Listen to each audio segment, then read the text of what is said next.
윤석열 전 대통령이 내란 사건 재판에 3주 연속 불출석했습니다. 김건희 여사는 건강 문제로 장시간 조사가 어렵다며 하루에 1개 혐의만 조사받고 싶다는 의사를 밝히며 특검과 신경전을 이어가고 있는데요. 관련 내용 서정빈 변호사와 함께 짚어봅니다. 안녕하십니까? 안녕하십니까? 네.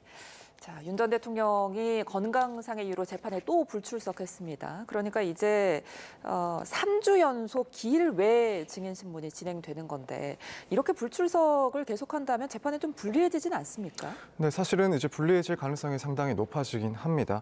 일단 형사소송법상 이런 구속된 피고인이 정당한 사유 없이 출석을 거부한다. 라고 하면 우선 법원에서는 강제 구인도 시도를 해볼 수가 있습니다. 예. 그리고 만약 강제 구인으로 인치도 조금 어려운 상황이다라고 한다면 이제 결국 법원에서는 정식으로 피고인 없이 계속 공판을 진행할 수가 있게 됩니다. 네. 이렇게 이제 반복적으로 불출석을 하게 되면 사실은 이제 내용면에서 상당히 불리해질 수밖에 없는 것이 결국에는 직접 증인신문 과정에서 반론을 하든가 혹은 질문을 할 수 있는 그런 방어권 행사를 아예 할 수가 없게 되니까 예. 이제 그런 측면에서는 당연히 이 재판 과정에서의 불이익이다라고 생각을 할 수가 있고 사실 이후에 이제 판결을 내리는 과정에 있어서도 이런 불출석하는 그런 태도 자체가 아무래도 재판부 입장에서는 조금 좋지 않게 피고인에게는 불리하게 보여질 수가 있습니다. 따라서 이 점 역시도 윤 전 대통령에게는 불리하게 작용될 요소다라고 보면 될 것 같습니다. 예. 자, 계속해서 불출석이 이어지니까 이제 재판부가 출석 거부 조사를 진행해야겠다고 밝혔거든요. 이 출석 거부 조사는 통상 어떻게 진행됩니까? 사실 흔히 있는 그런 조사는 아니긴 한데 예. 일단 법원 입장에서는 피고인이 출석 없이 이제 그 상태에서 공판 절차를 진행하려고 하면은 그러한 사유가 인정이 됐는지를 조사할 수 있도록 하고 있습니다. 예. 그래서 필요한 경우에는 구치소 관계자들을 소환을 해서 그 진술을 들어본다든가 혹은 보고서 같은 것들을 제출하도록 해서 그 내용을 검토하는 방식으로 조사를 할 수가 있습니다. 예. 그래서 이런 내용들을 보고 실제로 불출석할 그런 사유가 인정이 되는지 정당한 이유가 있는지 여부 등을 이제 확인하는 그런 조사를 진행하게 됩니다. 예. 혹시 구인 가능성도 있을까요? 구인 가능성도 일단 시도의 가능성은 조금이나마 있지 않을까라고 생각이 듭니다. 아무래도 특검 입장에서는 이 재판에도 불출석하고 있는 윤 전 대통령에 대해서 법원에서는 구인을 시도할 것을 요청하고 있는 상황이다 이렇게 예. 이해가 되는데 법원 입장에서 일단 지금 당장에는 조금 어렵다 하더라도 사실 불출석이 계속 이어지면 우선 시도는 있지 않을까 이렇게 생각은 됩니다. 다만 예. 그게 현실화되어 있는 것은 역시 이제 상당히 어렵지 않나. 지난번 특검에서도 사실은 강제 구인을 시도를 했었지만 결국에는 구인에 실패를 했었고 이제 예. 곧바로 결국 기소를 했습니다.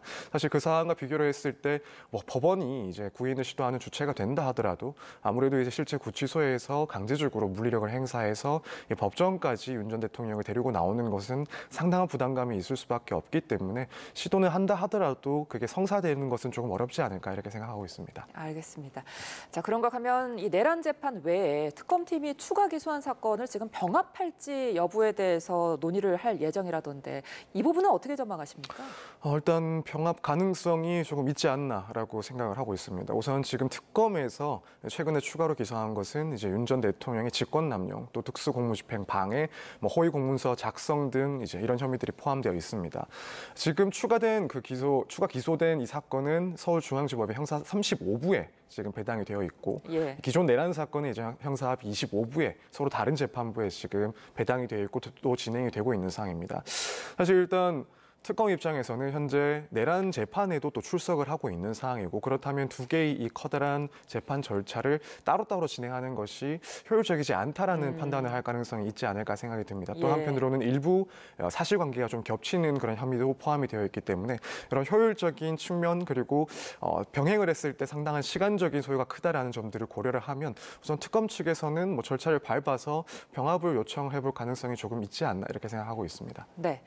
자, 그런가 하면 김건희 여사 측이 특검 조사를 앞두고 건강이 좋지 않으니까 하루에 한 혐의씩만 조사를 했으면 좋겠다 이런 요청을 했다고 해요.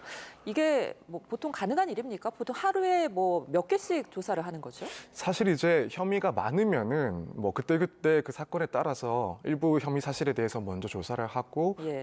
다음 날 혹은 그 다음번 소환 조사에서 다른 혐의들을 조사할 수도 있습니다. 다만 이제 보통은 혐의를 몇 개를 조사할지 다음번 다음번에는 얼마를 조사할지 이렇게 진행하는 경우도 있을 수 있긴 하겠지만은 대부분의 일단 조사가 진행되는 상황을 보고 그때그때 맞춰가지고 그날 이제 할 수 있는 내용까지만 조사를 하고 남은 혐의들에 대해서는 다음번에 조사하는 식으로 진행이 되긴 합니다.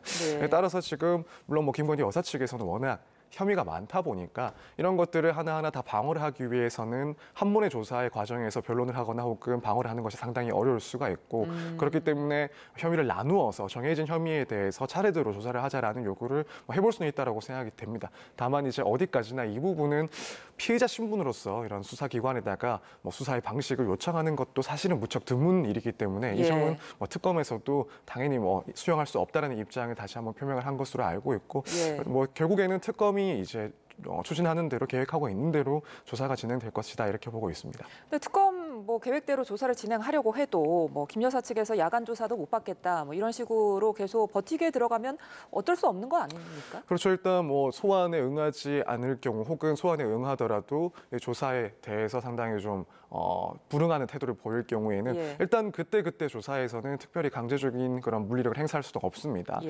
다만 이제 이런 반응이 반복된다라고 한다면 결국 이제 특검 측에서는 이제 강제적인 구인이라든가 혹은 구속 같은 것들을 검토해 볼 수밖에 없는 거죠. 사실 이 부분은 김건희 여사 측에서도 당연히 고려하고 있을 문제라고 보여집니다. 그렇기 때문에 일단 소환 자체 그리고 조사 자체에는 응하지 않을까. 그리고 조사 과정에서 일부 조금 불응하는 듯한 혹은 소극적인 태도를 취할 수 있긴 하지만 그렇게 되면은 결국 이 강제 구인도 가능하다라는 점을 인식하면서 어느 정도 수사에 임하지 않을까 이렇게 생각이 됩니다. 예. 참 어떻게 보면은 김 여사 측과 특검이 신경전을 하는 양상인데 의견 조율이 안 될 경우에 김 여사가 소환 조사를 거부할 수도 있을까요? 일단 거부는 당연히 할 수도 있습니다. 이제 수사 일정이나 혹은 수사 방식에 대해서 이의 제기를 하면서 소환 자체에는 응하지 않을 가능성도 분명히 배제는 할 수가 없는데 다만 이제 지금까지의 그런 특검의 분위기나 혹은 다른 사건들의 흐름을 봤을 때 김건희 여사 측에서 소환을 불응하는 것은 좀 상당히 부담스럽다라고 생각이 됩니다. 사실 이전에도 수사기관에서의 그런 출석 문제를 미루기도 했었고 또 특검이 시작되고 나서도 사실 그 소환과 관련해서 상당히 자붕이 많았던 상황이라서 이제 김건희 여사 측에서는 한두 번 더 불응을 했을 경우 그렇게 되면은 말씀드리는 체포영장이 또 발부될 수 있다라는 그런 위험성을 충분히 인지하고 있을 것이다라고 생각을 하고 있습니다. 그래서 일단 조율을 시도는 해보겠지만 조율이 안 됐을 때는 결국에는 일단 소환 자체는 응하지 않을까 개인적으로는 그렇게 전망을 하고 있습니다. 네. 자, 이런 상황 속에서 김건희 특검이 김 여사의 문고리 3인방으로 알려진 인물 중에 하나죠. 이 조현경 전 대통령실 행정관을 불러서 지금 조사에 나서고 있습니다. 전에 이제 나토 순방 때 민간인 비선 동행 논란을 살펴보고 있는 건데 이 3인방 중 나머지 2인 유경옥 그리고 정지원 전 행정관은 언제쯤 소환할까요? 상당히 빠른 시일 내에 이제 소환을 해서 조사를 진행하지 않을까 이렇게 보고 있습니다. 말씀하신 그 조현경 행정관도 이제 어제 특검 사무실에 출석을 해서 9시간 넘게 또 조사를 받았다라고 합니다. 지금 특검에서 조사를 하고 있는 내용은 그 수사 대상 중에 하나가 이제 대통령실 자원을 활용한 사적 이익 추구 이 의혹에 대해서 조사를 하고 있는 것이고 조현경 행정관도 문고리 3인방 중에 한 명이니만큼 그리고 또 다른 그런 관계자들도 연이어서 이제 소환을 해서 조사를 하고 있는 시점이니만큼 이 나머지 두 행정관 유경호 그리고 정지원 전 행정관 등에 대해서도 빠른 시일 내에 소환 조사가 이루어질 것이다 볼 수 있을 것 같습니다. 건진법사 청탁 의혹과 관련해서도 통일교 수사가 지금 빨라지고 있는 모습입니다. 지금 증언들이 속속 나오고 있죠? 네, 그렇습니다. 일단 대표적인 그 증언은 윤영호 전 통일교 세계 본부장의 입에서 나오고 있습니다. 그 윤 씨에 따르면은 이제 모든 청탁은 통일교 총재로부터 나오고 또 보고를 하고 윤허를 받아서 실행을 한다라는 그런 진술을 했던 것으로 알려지고 있습니다. 또 한편으로는 윤 전 본부장의 이제 업무 수첩을 또 특검에서 확보를 했다라고 하는데 그 수첩에는 이제 건진법사 등을 통해서 김 여사에게 전화를 하고 또 통일교 현안에 대해서 청탁했다라는 그런 구체적인 정황이 또 기록되어 있다라고 알려지고 있습니다. 그렇기 때문에 지금 이 의혹과 관련해서 증거 그리고 증언들이 쏙쏙 이제 나오고 있는 상황이기도 하고 사실 또 특검에서는 만약 이런 의혹이 사실이라고 했을 때 과연 이제 통일교에서 전반적인 그 통일교 전체적으로 조직적으로 이런 청탁이 있었는지 또 금품들을 전달하는데 종교 단체가 직접 관여를 한 부분이 있는지 이런 부분도 충분히 이제 조사를 할 내용이기 때문에 여기에 대해서도 이제 특검이 들여다보고 있지 않을까 이렇게 보고 있습니다. 자, 윤영호 전 본부장의 말에 의하면 한학자 총재에게 모두 보고를 했다. 뭐 이런 말이 있는 만큼 이제 조만간 한 총재도 소환 조사할 것 같은데 이렇게 되면은 교단 내 반발이 좀 거세지 않을까요? 네, 뭐 상당히 큰 반발이 있을 거다라고 예상이 됩니다. 일단 뭐 한학자 총재 같은 경우에도 압수수색 영장에 이제 피의자로도 적시가 되어 있다라고 알려져 있습니다. 예. 그리고 지금 윤영호 씨의 그런 증언에 의하면은 당연히 이런 보고가 총재까지도 다 이어졌다라고 이야기를 하고 있기 때문에 당연히 이제 수사 대상으로 포함을 해서 특검에서는 조사를 진행하고 있는 걸로 보이고 이 교단 측에서는 큰 반발이 예상이 됩니다. 뭐 이전에 압수수색을 하면서도 지금 뭐 상당수 교인들이 여기에 대해서 모여서 항의 집회를 했다라고 또 알려지고 있고 지금 한학자 총재 역시도 특검의 수사에 대해서 상당히 좀 불쾌감을 표시를 하고 있는 상황이라 보니 결국에는 통일교 교인들이 상당히 이제 집결하는 그런 상황이 발생하지 않을까. 또 종교 단체이다 보니까 이런 수사에 대해서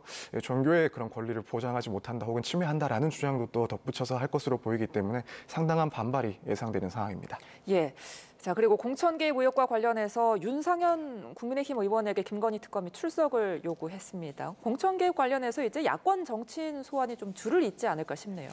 네, 그렇습니다. 지금 이제 특검에서 또 공천 개입에 대해서도 상당히 속도감 있게 수사를 진행하고 있는 상황이고 결국에는 공천에 관련해서는 이제 당에서의 그런 공천을 할 수 있는 그런 권한을 가진 인물들 그리고 그밖에 유력한 정치인들이 당연히 포함될 수밖에 없는 그런 수사 내용입니다. 따라서 이제 지금 시점으로 봤을 때는 점차적으로 더 이제 관련 혐의를 받고 있는 그런 의원들이나 혹은 뭐 전현직 정치인들에 대해서도 충분한 소환 조사가 이루어지지 않을까 이렇게 예상이 되는 시점입니다. 예. 자, 3대 특검이 지금 줄줄이 다 속도를 내고 있는 양상인데 이런 상황 속에서 최상병 특검이 구속영장을 청구한 김계환 전 해병대 사령관 그리고 내란 특검이 구속영장을 청구한 김용대 드론작전 사령관의 구속영장이 기각이 된 상황입니다. 특검이 영장이 줄줄이 이제 기각되면서 일각에서는 이게 자충수가 될 수도 있겠다 이런 해석도 나오더라고요. 네, 이제 아무래도 그런 지적도 충분히 가능한 것 같습니다. 이렇게 한번 구속영장을 청구했다가 기각이 되면은 사실 그 이후에 재구속을 다시 한번 이제 구속영장을 청구하는 것이 상당히 이제 부담스러울 수밖에 없습니다. 특히 이제 법원에서는 결국 이 두 사람에 대해서 구속 상태가 되면은 방어권을 지나치게 제한하는 측면이 있다. 그리고 증거인멸이나 도주의 우려가 없다라는 점을 명확히 하고 영장을 기각했기 때문에 사실 특검 입장에서는 이런 점들을 무시하면서 영장을 다시 한번 청구하는 것이 상당히 어려울 수가 있습니다. 물론 앞으로 이제 조사가 더 이어져 나가고 구속영장에 적시되지 않은 그런 혐의들에 대해서도 충분히 조사가 돼서 이제 그 부분들을 가지고 추가적인 구속영장을 청구하는 것은 충분히 가능하긴 합니다만 어쨌든 한번 기각이 됐다는 것은 여전히 이제 부담감이 있을 수밖에 없습니다. 뭐 그렇기 때문에 이런 점들을 고려하면은 결국 이번 구속영장 청구들은 너무 좀 이른 것 아니었느냐, 자충수가 아니었느냐라는 비판도 나오는 것 같긴 합니다. 다만 이제 그럼에도 불구하고 뭐 일단 특검 입장에서는 결국에는 관련자들의 그런 조사들도 충분히 진행을 하고 있는 상황이고 뭐 다시 한번 구속을 시도하거나 혹은 구속 없이도 뭐 기소까지 생각을 해볼 수 있는 사안들이기 때문에 일단 뭐 특검에서는 뭐 그런 평가를 하고 있지 않을 가능성이 좀 높지 않나 이렇게 생각이 됩니다. 현재까지 3대 특검의 전략은 어떻게 보세요? 일단 상당히 신중하면서도 빠르게 잘 진행을 하고 있는 상황이 아닌가 특검 입장에서는 그렇게 평가를 해볼 수가 있을 것 같습니다. 사실 가장 우려했던 게 각 특검들이 이제 수사 대상으로 삼고 있는 그 의혹들 자체가 숫자가 너무 많아서 이걸 정해진 기한 내에 제대로 수사를 할 수가 있을지 상당히 우려가 됐었는데 뭐 동시다발적으로 이런 수사들이 진행되고 또 압수수색 등 그런 강제적인 수사력도 행사를 하고 있는 상황이다 보니까 상당히 전략적으로 잘 선택을 해서 빠르게 진행을 하고 있다라고 평가를 할 수 있을 것 같습니다. 알겠습니다. 지금까지 서정빈 변호사와 특검 상황 짚어봤습니다. 고맙습니다. 감사합니다.